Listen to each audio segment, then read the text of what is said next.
returning back to your book, A Mile in My Shoes, you write, our world has become a global village, exposing us to an indescribable amount of human misery. We cannot take responsibility for it all. We cannot feed all the hungry, visit all the sick, care for all bereaved, befriend all the depressed, and reach out to all the strangers. Yet, at the same time, with 24-hour news cycles and the social media, the demands that we hear of responding to a broken world are loud and pervasive. Is there a way forward that's both, sustainable and life-giving? You're asking me very, very, very difficult questions. Let me offer two thoughts, Arvo, and I really hope they're helpful. I think on the one hand, it's really helpful to keep the big picture in mind. And by that I mean, what is God's dream for our world? What is God's kingdom dream for this world? And I often encourage people when I'm with them, to read the prophecies of Isaiah, I think in chapter 11, to read the words of Jesus, to read some of the passages in Paul, and then to come up with a sentence that for them expresses God's big dream. What is God longing for in this world? And I often encourage people to find their own sentence for the vision, for the dream. If you were to say to me, Trevor, what is your dream? How do you word the dream? For me, the word friendship has been a very important metaphor. So if you were to say to me, Trevor, how do you see God's dream for the world?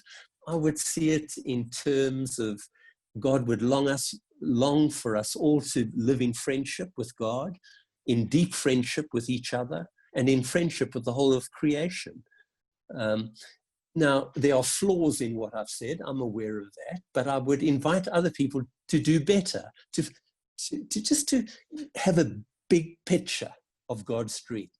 So that's on the one hand. On the other hand, for me then to spend my life discerning what is my little piece in that dream. How do I embody that dream where I live, where I work, and where I play? What is my own sense of calling in terms of that dream? Can I get hold of my little chunk of that dream and give my life to it, so that the work that I do every day serves that dream, so that the kind of relationships I forge each day serve that dream? And I think I've come to the place where I love the words of the Old Testament. I do not despise the day of small things.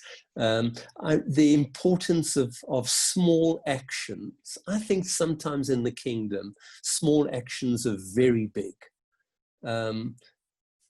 Small actions of human friendship, of relieving suffering, of truth-telling, of standing up and being counted.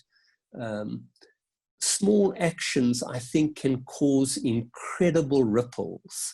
And sometimes when I think of how apartheid was overcome, it was the sacrificial actions of literally thousands and thousands and thousands of people in many different ways that somehow God is able to, as we live and work with God, God is somehow able to cause these actions to have an exponential effect that goes far beyond human explanation or understanding.